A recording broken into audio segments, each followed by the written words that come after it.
শুভ সকাল। এই শহরে এখনো বৃষ্টি কমেনি।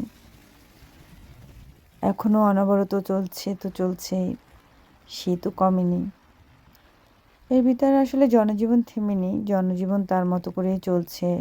মানুষ কাজ করছে, অফিস করছে, বাচ্চারা স্কুল করছে, সবকিছুই। কোনো কিছুই থেমে নেই। আসলে আমরা যেরকম দেশে একটু বৃষ্টি হলে বাসা থেকে বের হই না, রোদ হলে বাসা থেকে বের হতে কষ্ট হচ্ছে। যেকোনো কারণেই আমরা আসলে খুব আরামে জীবনযাপন করি।